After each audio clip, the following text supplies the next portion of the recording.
நகை வாங்கி கொடுத்தோம், 50 பவுன் 100 பவுன் வீடு கட்டி கொடுத்தோம். பெருநாள் வந்தால் பெண்களுக்கு ஆயிரக்கணக்கில் புடவை எடுத்து கொடுத்தோம். நோய் வந்தால் மருந்தெடுத்து கொடுத்தோம். மாச்சல் வந்தால் சுத்துவதற்கு கூட்டிக் கொண்டு போனோம்.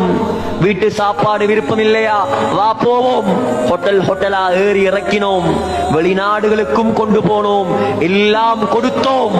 மார்க்கத்தை கொடுக்கவில்லை என்றால் நஷ்டம் சகோதரர்களே. எந்த மனைவிக்கு நீ நகை வாங்கி கொடுத்தாயோ, எந்த மனைவிக்கு நீ புடவை வாங்கி கொடுத்தாயோ, எந்த மனைவிக்கு நீ தொழுகையையும் விட்டு விட்டு உழைத்து கொட்டினாயோ, அந்த மனைவிதான் முதலாவது கியாமத்துடைய நாளையில் உனக்கு எதிராக வருவாள். சொல்லுவாள், யா அல்லாஹ், நகை தந்தான், புடவை தந்தான், காணி தந்தான், வாத்து தந்தான், வாங்கோழியும் தந்தான், உன்னை சொல்லித்தரல.